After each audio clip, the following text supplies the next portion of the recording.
Hello student, how are you? Again, you're most welcome on Chemistry Plus Academy. Last session में हमने discuss किया था carbonic compound के बारे में, तो वहाँ हमने कार्बोनिक कंपाउंड के मेथड ऑफ प्रिपरेशन को डिस्कस किया था। इससे पहले हमने एक लेक्चर और दे चुके हैं। टोटल मिला के हम कार्बोनिक कंपाउंड पे अभी तक 2 लेक्चर दे चुके हैं। दोनों लेक्चर तक हमने डिस्कस किया है कि what is the carbonic compound, what is the type of the carbonic compounds and IUPAC nomenclature of the carbonic compound, and last हमने डिस्कस किया था preparation method of the aldehyde and ketone. आज हम discuss करने जा रहे हैं that is the physical property of the carbonic compound, जहां हम बात करेंगे एल्डिहाइड एंड कीटोन की क्या क्या फिजिकल प्रॉपर्टी होती है। आपको पता है जब भी हम ऑर्गेनिक केमिस्ट्री के अंदर फिजिकल प्रॉपर्टी को डिस्कस करेंगे तो 2 चीज मैन इंपॉर्टेंट डिस्कस करते हैं, that is the boiling point. First is the boiling point means क्वथनांक। सेकंड जो होता है वाटर में सॉल्युबिलिटी मीन्स जल में विलयिता के बारे में हम डिस्कस करते हैं। तो पहले हम ले रहे हैं that is the boiling point means क्वथनांक। अब देखिए क्वथनांक का या बॉइलिंग पॉइंट का सिंपल सा एक फंडा है, कोई भी ऐसा ऑर्गेनिक कंपाउंड जिसमें हाइड्रोजन बॉन्ड हो या फिर किसी भी टाइप का इंटरेक्शन होना चाहिए, मीन्स उनमें एसोसिएशन होना चाहिए, संगुणन होना चाहिए, मॉलिक्यूल का पास पास आना चाहिए, तो उसका क्वथनांक क्या होता है, ज़्यादा होता है। यदि मान लीजिएगा मॉलिक्यूल्स में एसोसिएशन नहीं हो रहा है, संगुणन नहीं हो रहा है, तो मीन्स मॉलिक्यूल पास पास नहीं आएंगे, ऑलरेडी मॉलिक्यूल क्या रहेंगे, दूर दूर रहेंगे। उस कंडीशन में क्वथनांक का वैल्यू क्या हो जाता है, कम हो जाता है। अब देखिए एल्डिहाइड एंड कीटोन का जो बॉइलिंग पॉइंट है, सेम मॉलिक्यूलर वेट वाले जो हाइड्रोकार्बन, हाइड्रोकार्बन का मतलब क्या है, जैसे कि एल्किन, एल्किन, एल्काइन और ईथर की कंपैरिजन में क्या होता है, ज्यादा होता है। इसका मतलब क्या हुआ कि एल्डिहाइड और कीटोन में क्या हुआ है, कार्बोनिल जो ग्रुप है वो होता है पोलर नेचर, पोलर मीन्स ध्रुवीय प्रवृत्ति का होता है, जिससे इनमें क्या होंगे, द्विध्रुव आकर्षण बल मीन्स डाइपोल डाइपोल इंटरेक्शन होंगे। ये बात समझ रहे हैं आप। डाइपोल डाइपोल का मीन्स क्या है कि 2 पोल होंगे, पॉजिटिव और नेगेटिव। बहुत सारे मॉलिक्यूल होंगे, हर एक मॉलिक्यूल में डाइपोल बनेगा, पॉजिटिव नेगेटिव चार्ज आएगा, तो एक का नेगेटिव दूसरे के पॉजिटिव से, एक का पॉजिटिव दूसरे के नेगेटिव से अट्रैक्शन होगा। इससे क्या होगा, मॉलिक्यूल्स का मॉलिक्यूलर एसोसिएशन मीन्स आणविक संगुणन हो जाएगा। अब देखिए जब इसमें आणविक संगुणन होगा इसका मतलब क्या हुआ, मॉलिक्यूल बहुत पास पास आ जाएंगे। जब मॉलिक्यूल पास पास आते हैं तो इनका बॉइलिंग पॉइंट का वैल्यू क्या होता है, ज़्यादा होता है, ये आपको पता है। अब देखिएगा किस टाइप से पोलर नेचर होती है, आपको पता है कार्बोनिल ग्रुप के अंदर CO बॉन्ड में पोलरिटी होती है, O पे चार्ज क्या रहेगा, नेगेटिव, C पे चार्ज क्या रहेगा, पॉजिटिव। इस वजह से क्या होगा कि यहाँ पर ऑक्सीजन जो है नेगेटिव है, कार्बन जो पॉजिटिव है, इनमें क्या होगा, इंटरेक्शन होगा। इसी टाइप से ऑक्सीजन और कार्बन में क्या होगा, इंटरेक्शन होगा। इससे मॉलिक्यूल का क्या हो जाएगा, एसोसिएशन हो जाएगा। ओके, तो हम कह सकते हैं ये क्या है, डाइपोल डाइपोल इंटरेक्शन। ओके, अब देखिए जो यहाँ पर डाइपोल डाइपोल इंटरेक्शन होता है उसका जो वैल्यू होगा वो हाइड्रोजन बॉन्ड की कंपैरिजन में क्या होता है, कम होता है। आपको पता है अल्कोहल में, कार्बोक्सिलिक एसिड में क्या होता है, हाइड्रोजन बॉन्ड होगा, इससे मॉलिक्यूल का एसोसिएशन बहुत ही क्या होता है, ज़्यादा होता है। हालांकि हाइड्रोजन बॉन्ड भी वीक होते हैं, लेकिन जो ये वांडरवाल फोर्स है, जो डाइपोल डाइपोल इंटरेक्शन है, वो क्या वांडरवाल फोर्सेस का टाइप होता है। और वांडरवाल जो इंटरेक्शन होते हैं वो हाइड्रोजन बॉन्ड से भी क्या होते हैं, वीक होते हैं। इसलिए क्या होगा कि कार्बोनिल जो कंपाउंड है उनका बॉइलिंग पॉइंट अल्कोहल और कार्बोक्सिलिक एसिड की कंपैरिजन में भी क्या हो जाएगा, कम हो जाएगा, क्योंकि अल्कोहल में और कार्बोक्सिलिक एसिड में हाइड्रोजन बॉन्ड से मॉलिक्यूल का क्या होगा, एसोसिएशन होता है। ओके, क्लियर है। यह हुआ आपका बॉइलिंग पॉइंट के बारे में। अब सेकंड प्रॉपर्टी डिस्कस करेंगे that is the solubility in the water. Second point आपका है सॉल्युबिलिटी इन वाटर।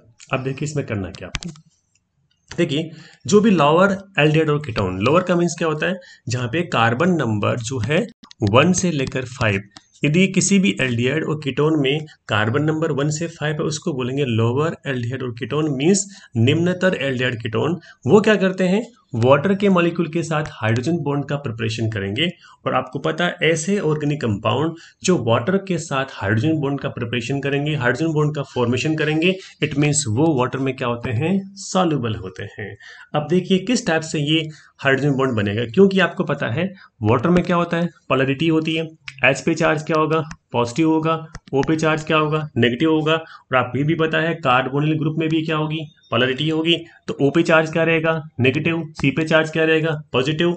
तो इस कार्बोनिल ग्रुप का ऑक्सीजन इस वाटर का हाइड्रोजन में क्या होगा, इंटरेक्शन होगा और ये बनेगा हाइड्रोजन बॉन्ड। इसी टाइप से इधर देख लीजिएगा, ये वाटर का H+ है, ये इसमें कार्बोनिल ग्रुप का क्या O नेगेटिव है, इसमें क्या होगा, इंटरेक्शन होगा, जिससे क्या होंगे, मॉलिक्यूल का एसोसिएशन होगा और वाटर मॉलिक्यूल के साथ कार्बोनिल ग्रुप का इंटरेक्शन होने से कार्बोनिल कंपाउंड मींस एल्डिहाइड और कीटोन वाटर में सॉल्युबल होंगे। ठीक है, अब देखिए हमने बात की लोअर का मींस निम्नतर, मींस जहां पर कार्बन संख्या क्या होती है, 1 से लेकर 5 तक होती है। अब देखिए जब कार्बन का जो नंबर है वो हम इंक्रीज कर रहे हैं, आप देखना कार्बन को 6 से लेकर 7 लेके गए, फिर 8 लेके गए, फिर 9, फिर 10, मींस हम नंबर ऑफ कार्बन इंक्रीज करें तो आपको पता होगा हर एक कार्बन बढ़ने से मॉलिक्यूलर वेट 14 भी क्या हो रहा है, इंक्रीज हो रहा है। तो साइज ऑफ एल्किल ग्रुप क्या हुआ, इंक्रीज हुआ। तो आपको पता है ये वाला एल्किल ग्रुप है, ये वाला हाइड्रोजन बॉन्ड प्रिपरेशन नहीं कर रहा है, केवल और केवल ये वाला ग्रुप हाइड्रोजन बॉन्ड का फॉर्मेशन कर रहा है। इसका मतलब ये वाला ग्रुप कैसा है, हाइड्रोफोबिक है। हाइड्रोफोबिक का मीन्स क्या हुआ, जो हाइड्रोजन बॉन्ड से अपोज करेगा, जो वाटर से क्या करेगा, दूर जाएगा, रिपल्स होगा। ठीक है, इसका मतलब हाइड्रोफोबिक पार्ट जल विरोधी भाग बढ़ेगा। जब जल विरोधी भाग बढ़ेगा तो क्या होगा, ये इस CO ग्रुप को वाटर से दूर करेगा। इसका मतलब हाइड्रोजन बॉन्ड बनाने की टेंडेंसी क्या हो जाएगी, कम हो जाएगी। और जब भी हाइड्रोजन बॉन्ड बनाने की टेंडेंसी कम हो जाती है तो उस कंडीशन में वाटर में सॉल्युबिलिटी भी क्या हो जाती है, कम होती है। इसका मतलब जैसे जैसे नंबर ऑफ कार्बन बढ़ेंगे एल्डिहाइड में, कीटोन में, वैसे वैसे क्या होगा, हाइड्रोफोबिक पार्ट बढ़ेगा, हाइड्रोजन बॉन्ड का अमाउंट कम हो जाएगा। इट मींस वाटर में सॉल्युबिलिटी भी क्या हो जाएगी, डिक्रीज हो जाएगी। आई थिंक ये आप समझ सकते हैं। ओके, अब हम बात करेंगे स्ट्रक्चर ऑफ कार्बोनिल ग्रुप, कि कार्बोनिल ग्रुप का स्ट्रक्चर कैसा होता है वो हम डिस्कस करने जा रहे हैं। तो देखिएगा, स्ट्रक्चर ऑफ कार्बोनिल ग्रुप, आपको पता है कार्बोनिल ग्रुप में CO बॉन्ड होता है, एक सिग्मा बॉन्ड, एक इसमें पाई बॉन्ड होगा। यहाँ पे 2 वैलेंसीज की फ्री होगी, यहाँ पर H भी हो सकते हैं और कार्बन भी हो सकते हैं। ठीक है, अब देखिए यहाँ पे जो कार्बन होगा, हम देख रहे हैं कार्बन और ऑक्सीजन के बीच डबल बॉन्ड है। और आपको पता है ऑर्गेनिक कंपाउंड में जहां भी कार्बन डबल बॉन्ड के साथ अटैच होता है तो वहां sp2 होगा, हाइब्रिडाइजेशन। यहाँ भी क्या होगा, ऑक्सीजन में भी sp2 होगा, क्योंकि देखिएगा ऑक्सीजन में यहाँ पर 2 लॉन पेयर भी अवेलेबल होंगे। तो यहाँ पे भी हाइब्रिडेशन कौन सा होता है, sp2 होता है, क्योंकि 2 तो यहाँ पर लॉन पेयर है, साथ में एक यहाँ पे सिग्मा बॉन्ड है, टोटल मिला के 3 मीन्स क्या हो जाएगा, sp2 हो जाएगा। अब देखिए जब sp2 हाइब्रिडाइजेशन होता है तो इसमें ज्योमेट्री कौन सी होती है, ट्राइगोनल प्लेनर। ये आपको सब पता है, हालांकि मैंने एक वीडियो डाल रखा है कि आप किसी भी कंपाउंड में हाइब्रिडाइजेशन को कैलकुलेट कैसे करते हैं, कैसे आइडेंटिफाई करते हैं, इसका मैंने वीडियो डाला हुआ है, तो आप वीडियो भी वॉच कर सकते हैं। उसमें कंप्लीट डिटेल में बताया गया है कि किस टाइप से आप किसी भी मॉलिक्यूल में हाइब्रिडाइजेशन को आइडेंटिफाई कर सकते हैं। ओके, अब देखिए यहाँ पर क्या है, जब भी ट्राइगोनल प्लानर स्ट्रक्चर या ज्योमेट्री फॉर्म होती है तो वहाँ क्या होगा, बॉन्ड एंगल का वैल्यू कितना होता है, 120 डिग्री होगा। तो इस टाइप से क्या होता है, स्ट्रक्चर होती है कार्बोनिल ग्रुप की। अब इसको डिटेल में डिस्कस करेंगे कि यहाँ पर देखिए कार्बन का हम इलेक्ट्रॉनिक कॉन्फ़िगरेशन लिख रहे हैं और साथ में ऑक्सीजन का भी इलेक्ट्रॉनिक कॉन्फ़िगरेशन लिख रहे हैं। तो कार्बन 6 क्या होगा, 1s2 2s2 2px1 2py1 2pz0, ये इसकी क्या है, ground state means lowest energy state है। अब क्या होगा, जैसे ही ये एनर्जी इसको देंगे तो क्या होगा, एक्साइटेड स्टेट में जाएगा एटम। तो क्या होगा, यहाँ से इलेक्ट्रॉन जो है वो ट्रांसफर कहाँ होगा, इस 2pz0 जहां पर क्या वैकेंट ऑर्बिटल है, तो यहां से क्या हो जाएगा, इलेक्ट्रॉन यहाँ ट्रांसफर हुआ, तो ये अब कॉन्फ़िगरेशन क्या बना, 2s1।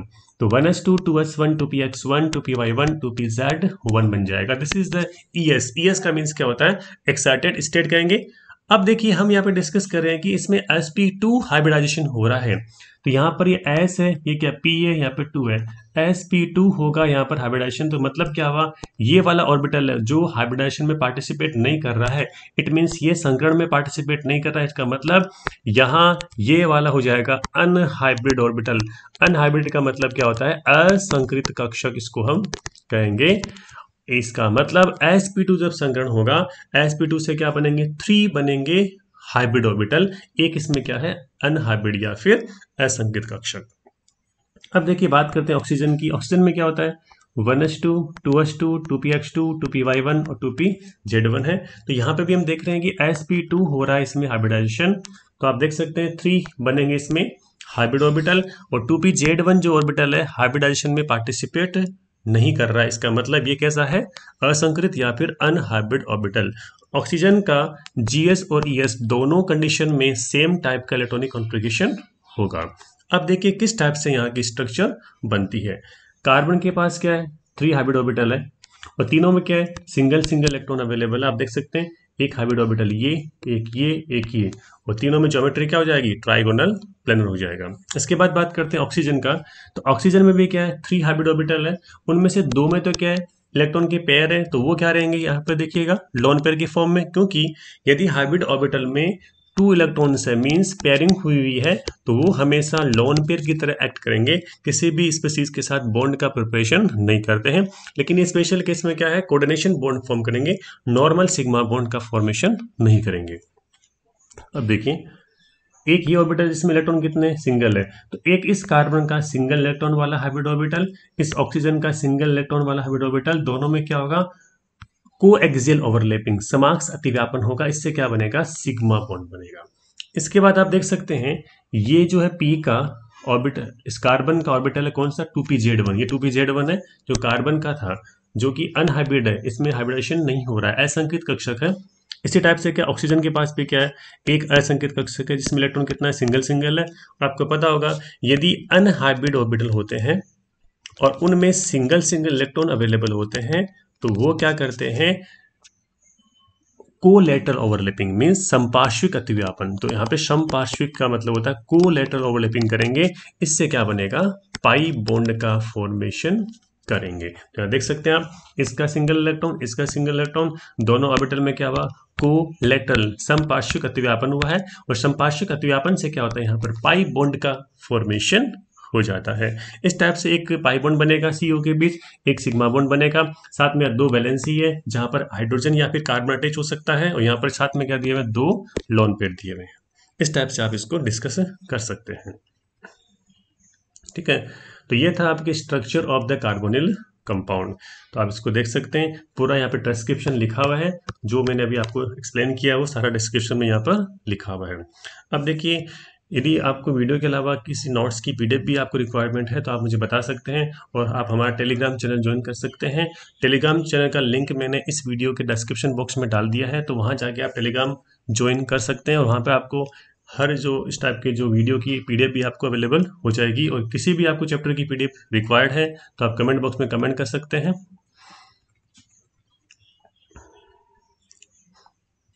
इसके बाद हम बात करेंगे next, that is the chemical reaction. अब देखिए केमिकल रिएक्शन में क्या होता है, सबसे पहले हम बात कर रहे हैं न्यूक्लियोफिलिक एडिशन रिएक्शन, या इसी को बोलेंगे नेचर ऑफ कार्बोनिल ग्रुप। देखिए कार्बोनिल ग्रुप की नेचर क्या है, सबसे मेन इंपॉर्टेंट कैरेक्टरिस्टिक प्रॉपर्टी है जो केमिकल प्रॉपर्टी की बात करते हैं, that is the nucleophilic addition reaction, नाभिक से नहीं योगात्मक अभिक्रिया। इसको हिंदी में क्या बोलेंगे, नाभिक से नहीं योगात्मक, मीन्स न्यूक्लियोफाइल अटैक करेगा पहले, और इस CO बॉन्ड में क्या होगी, ब्रेकिंग होगी, ब्रेकिंग होकर एक ग्रुप कार्बन पर एक ग्रुप ऑक्सीजन पर अटैच हो जाएगा, मीन्स एडिशन हो रहा है, किसी भी टाइप का ग्रुप या फिर एटम है वो बाहर नहीं निकल रहा है, इसका मतलब सब्स्टिट्यूशन नहीं होकर यहाँ पर क्या हो रहा है, एडिशन हो रहा है। इसलिए इस रिएक्शन का नाम क्या है, न्यूक्लियोफिलिक एडिशन। एडिशन का मतलब एडिशन हो रहा है, योग हो रहा है। न्यूक्लियोफिलिक का मतलब क्या हुआ, फर्स्ट स्टेप में क्या हो रहा है, न्यूक्लियोफाइल यहाँ पर अटैक करेगा, नाभिक से नहीं अटैक करेगा। नाभिक से नहीं का मतलब क्या होगा, इस पे खुद पे चार्ज तो नेगेटिव है, इसको पॉजिटिव की रिक्वायरमेंट होगी। अब देखिए इसमें होता क्या है कि CO ग्रुप है, पोलर है। अभी हमने डिस्कस किया था कि ऑक्सीजन पे चार्ज क्या होता है, नेगेटिव, C पे चार्ज क्या होता है, पॉजिटिव। क्योंकि ऑक्सीजन की इलेक्ट्रॉन नेगेटिविटी का वैल्यू क्या होता है, कार्बन की कंपैरिजन में ज्यादा होगा, इसलिए O पे चार्ज क्या रहेगा, नेगेटिव हुआ। इसका mean this is the polar nature of the carbonyl group, ध्रुवीय प्रवृत्ति। ओके, अब देखिए कि कार्बोनिल ग्रुप की जब पोलर नेचर होगी, इससे क्या होगा, न्यूक्लियोफिलिक एडिशन रिएक्शन शो करेंगे। तो ये देखिए किस टाइप से न्यूक्लियोफिलिक एडिशन रिएक्शन होती है, उसको हम डिस्कस करते हैं। उसके बाद इसकी हम रिएक्टिविटी और साथ में पढ़ेंगे कि कौन कौन से कार्बोनिल कंपाउंड ज़्यादा रिएक्टिव है न्यूक्लियोफिलिक एडिशन के लिए, कौन से कम रिएक्टिव है। अब देखो यहाँ पर देख सकते हैं हम ENU कोई रिएजेंट है, आपको पता होगा। इसे मान लीजिए कि हम बात करते हैं HCN, तो आपको पता है HCN में CN माइनस है, H यहाँ पर क्या होता है, प्लस चार्ज होता है। तो ये पूरा का पूरा रिएजेंट है, उस रिएजेंट में क्या पॉजिटिव स्पीसीज भी है, नेगेटिव स्पीसीज भी है। तो पॉजिटिव वाली क्या हो जाएगी, इलेक्ट्रोफाइल, नेगेटिव वाली क्या हो जाएगी, न्यूक्लियोफाइल हो जाएगी। तो दोनों ही स्पीसीज एक ही रीजेंट में होती है, लेकिन डिपेंड करता है पहले अटैक कौन करेगा। जो स्पीसीज पहले अटैक करती है किसी भी सबस्ट्रेट पर, उसी के अकॉर्डिंग रिएक्शन का क्या होता है, नाम होता है। यहाँ पर पहले अटैक कौन कर रहा है, न्यूक्लियोफाइल कर रहा है, इसलिए इस रिएक्शन का नाम क्या हो गया, न्यूक्लियोफिलिक एडिशन रिएक्शन। अब देखिए कैसा होता है, ये CO ग्रुप है, इसके इलेक्ट्रॉन इधर ट्रांसफर होंगे तो O पे चार्ज रहेगा, माइनस C पे चार्ज क्या आएगा, पॉजिटिव आएगा। तो NU यहाँ पर E पे प्लस, NU पे माइनस, तो NU कहाँ जाएगा, C प्लस पर, E प्लस कहाँ जाएगा, O माइनस पर। तो इस टाइप से प्रोडक्ट बनेगा। ये तो अपने कॉमन रिएक्शन लिया। अब देखेंगे मैकेनिज्म में कैसा होता है, कौन पहले अटैक करता है वो अपन देखेंगे। तो देखिए सबसे पहले NU का होता है डिसोसिएशन, तो NU होगा माइनस, E पे चार्ज क्या आएगा, प्लस, तो ये इलेक्ट्रोफाइल है, यहाँ पर क्या हो जाएगा, न्यूक्लियोफाइल हो जाएगा। इसके बाद क्या होगा, इस CO बॉन्ड का हेट्रोलाइटिक क्लीवेज मींस विषमांश विखंडन। इसका मींस क्या होता है, किसी भी बॉन्ड के जो इलेक्ट्रॉन है एक ही एटम की तरफ ट्रांसफर होते हैं, तो एक एटम पर आता है चार्ज पॉजिटिव, एक पर क्या रहेगा, charge negative, means polar nature इसमें हो जाती है। अब आप देख सकते हैं जैसे ही ऑक्सीजन के इलेक्ट्रॉन इधर ट्रांसफर होंगे तो इस ऑक्सीजन पे चार्ज क्या आएगा, माइनस, C पे चार्ज क्या आएगा, यहाँ पर प्लस आ सकता है, इसलिए ये हो जाएगा पोलर नेचर का। अब देखिए यहाँ पर न्यूक्लियोफाइल अटैक करेगा, कैसे कि न्यूक्लियोफाइल अटैक कहाँ करेगा, इस C प्लस पर। फर्स्ट स्टेप में देखिएगा न्यूक्लियोफाइल अटैक कर रहा है, इसीलिए अभिक्रिया का नाम, रिएक्शन का नाम क्या है, न्यूक्लियोफिलिक एडिशन रिएक्शन। तो ये प्लस पर अटैक करेगा तो ये बनेगा, अब यहाँ पे चार्ज माइनस है, अब ये इलेक्ट्रोफाइल किस पर अटैक करेगा, ऑक्सीजन माइनस पर, तो ये आपका बन जाएगा प्रोडक्ट। आई थिंक क्लियर है। This is the product of the nucleophilic addition reaction. तो ये हो जाएगा इस टाइप से। अब देखिए कि कार्बोनिल ग्रुप है, उसकी रिएक्टिविटी की बात करते हैं कि कौन कौन से कार्बोनिल ग्रुप ज़्यादा रिएक्टिव है, कौन कौन से कार्बोनिल ग्रुप कम रिएक्टिव है, इनका ऑर्डर क्या है और कौन कौन से फैक्टर इसको इफेक्ट करते हैं वो हम डिस्कस करेंगे। तो देखिए कार्बोनिल ग्रुप की जो रिएक्टिविटी को निम्न फैक्टर से हम इसको एक्सप्लेन कर सकते हैं। कौन कौन से फैक्टर है वो हम देखेंगे। इसमें देखिए पहला फैक्टर जो है इंडक्टिव इफेक्ट। ओके, इसको आप थोड़ा देखिएगा, इंडक्टिव इफेक्ट को, बहुत ईजी है। अभी हमने डिस्कस किया था कि कार्बोनिल जो है कार्बन पोलर नेचर का होता है, वो आपको पता है। अब हम इंडक्टिव इफेक्ट कोई फैक्टर को इसमें रिएक्टिविटी पर देखेंगे किस टाइप से इफेक्ट करता है। जैसे मान लीजिएगा ये कार्बोनिल ग्रुप है, यहाँ पर क्या हुआ, इलेक्ट्रॉन ट्रांसफर हुआ, प्लस और माइनस आया, इससे क्या बनेगा कि C पे चार्ज आ गया प्लस, O पे चार्ज आ गया माइनस। अब न्यूक्लियोफाइल अटैक कर रहा है सबसे पहले इस कार्बन पर, तो आपको पता है इस कार्बन पर जितना ज़्यादा पॉजिटिव चार्ज होगा, समझिएगा, जितना ज़्यादा पॉजिटिव चार्ज होगा उतना इसकी रिएक्टिविटी ज़्यादा होगी, उतना ही न्यूक्लियोफाइल क्या होगा, इस पॉजिटिव पर अटैक ज़्यादा करेगा। जितना ही न्यूक्लियोफाइल ज़्यादा अटैक करेगा उतना इस कार्बोनिल ग्रुप की रिएक्टिविटी क्या हो जाएगी, बढ़ जाएगी। इसका मतलब न्यूक्लियोफिलिक एडिशन के लिए कार्बोनिल ग्रुप की जो कार्बन पर पॉजिटिव चार्ज का वैल्यू ज़्यादा होना चाहिए, तो वो ज़्यादा रिएक्टिव है, वरना क्या होगा, कम रिएक्टिव होगा। अब हम बात करते हैं इंडक्टिव इफेक्ट। इसको आप देखिएगा, इंडक्टिव इफेक्ट आप जानते हो कि electron donating, electron releasing effect होता है। तो ये दो टाइप का होता है, प्लस आई इफेक्ट और माइनस आई इफेक्ट। प्लस आई का मीन्स होता है इलेक्ट्रॉन डोनेटिंग इफेक्ट, माइनस आई का मतलब क्या होता है, इलेक्ट्रॉन रिलीजिंग इफेक्ट। अब देखिए सपोज यहाँ पर ये कार्बोनिल कार्बन है, समझ रहे, यहाँ पे इलेक्ट्रॉन ट्रांसफर हुए तो ये चार्ज आ रहा है माइनस, यहाँ पे चार्ज क्या आ रहा है, प्लस आ रहा है। यदि यहाँ पर प्लस आई वाली ग्रुप अटैच है, ध्यान देना प्लस आई वाले, तो प्लस आई ग्रुप इलेक्ट्रॉन को डोनेट करते हैं। देखिएगा इस कार्बोनिल कार्बन पर इलेक्ट्रॉन डेंसिटी जो हो जाएगी वो क्या हो जाएगी, इंक्रीज हो जाएगी। इसका मतलब क्या हुआ, पॉजिटिव चार्ज का वैल्यू कम हो जाएगा, क्योंकि प्लस आई इफेक्ट में इलेक्ट्रॉन डोनेटिंग ग्रुप अटैच होता है, इलेक्ट्रॉन डोनेट करेगा, इससे क्या होगा, ये प्लस चार्ज यहाँ पर कम हो जाएगा, डिक्रीज हो जाएगा, इलेक्ट्रॉन डेंसिटी इंक्रीज हो जाएगी। तो यहाँ पर न्यूक्लियोफाइल को रिक्वायरमेंट किसकी है, प्लस की तो है। इसका मतलब अब यहाँ पर इसका अटैक करने की प्रोबेबिलिटी क्या हो जाएगी, कम, क्योंकि इसको पॉजिटिव चार्ज कम मिल रहा है, इसलिए अटैक भी क्या करेगा, कम करेगा।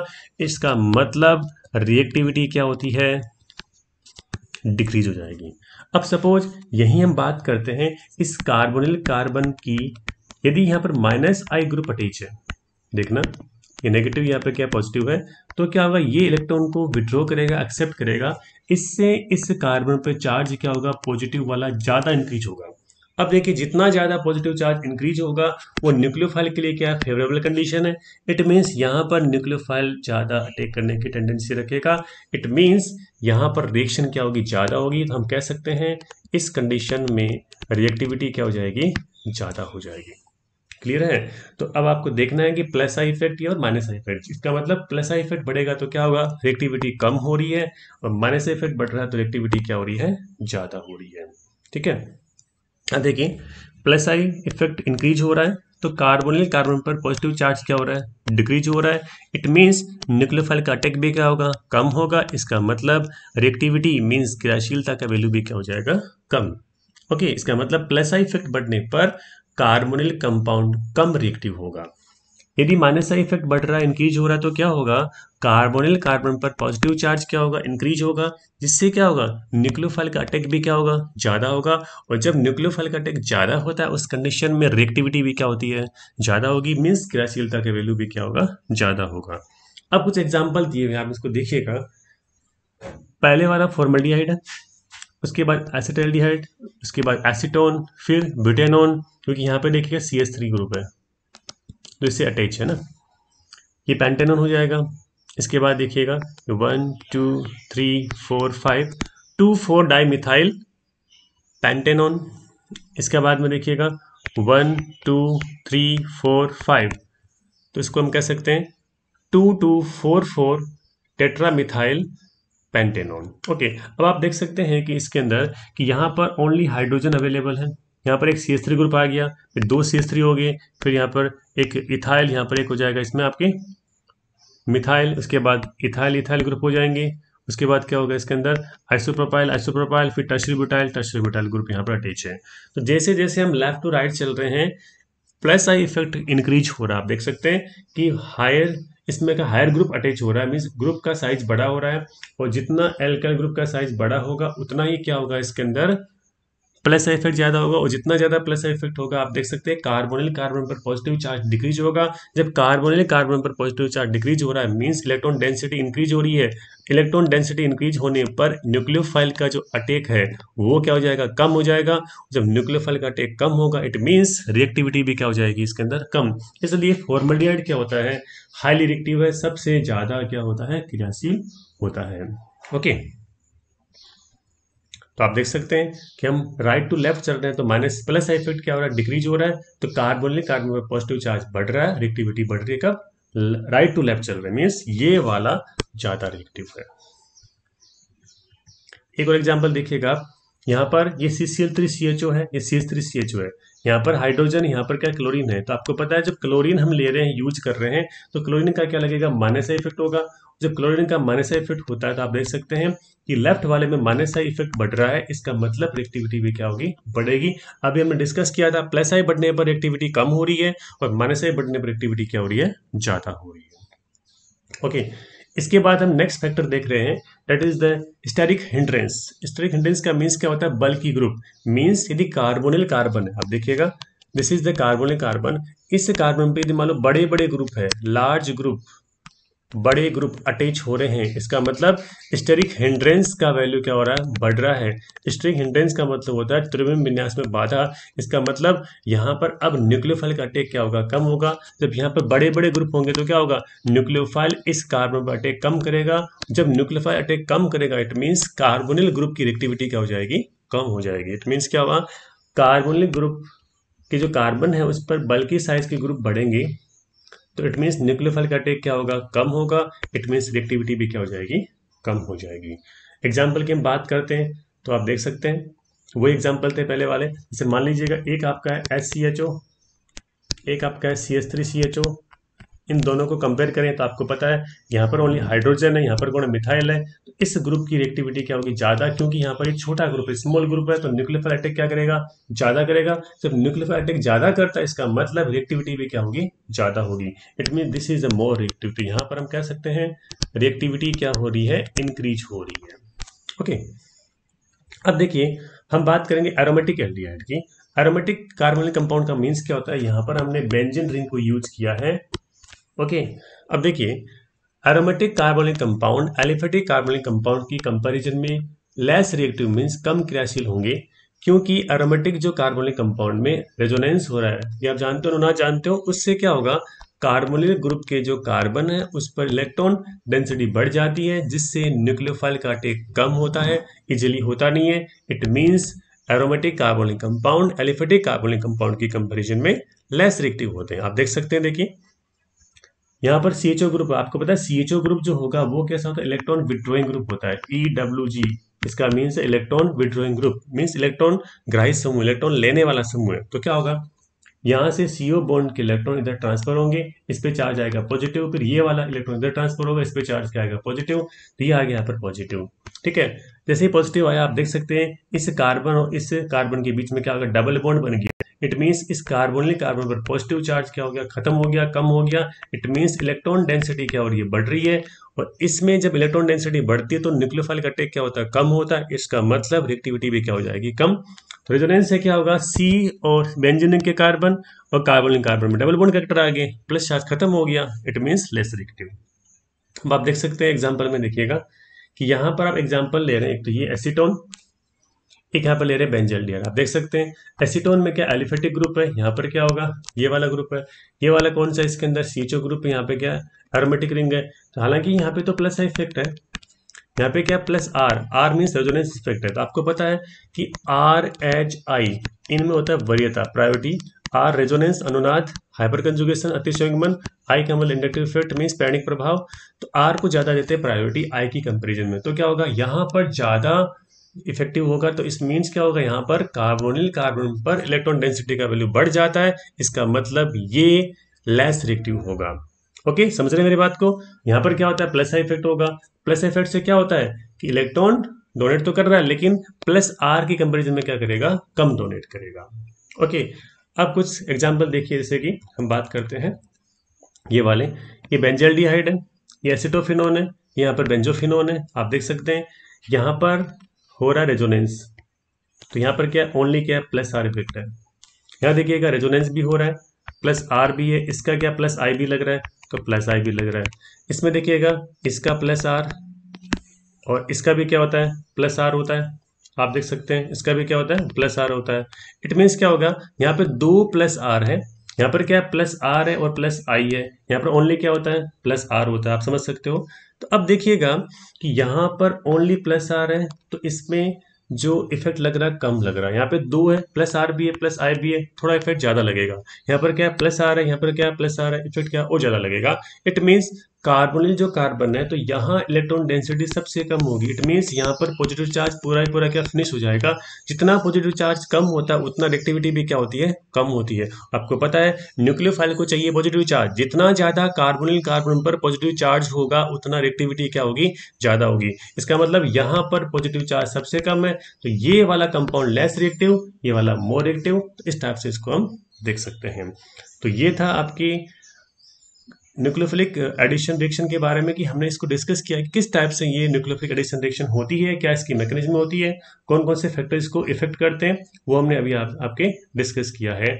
तो नेक्स्ट जो क्लास होगी उसमें हम डिस्कस करेंगे इसकी कुछ रिएक्शन के एग्जाम्पल हम लेंगे, तो एग्जाम्पल को डिस्कस करेंगे। और कुछ बहुत इंपॉर्टेंट रिएक्शन है, आपको पता होगा कार्बोनिल कंपाउंड वाला जो चैप्टर है वेरी वेरी इंपॉर्टेंट है, इसमें बहुत सारी नेम रिएक्शन भी होगी, उन सबको हम डिस्कस करेंगे नेक्स्ट लेक्चर के अंदर। तो देखते रहिएगा केमिस्ट्री प्लस एकेडमी और एंजॉय कीजिए केमिस्ट्री के साथ। Thank you so much.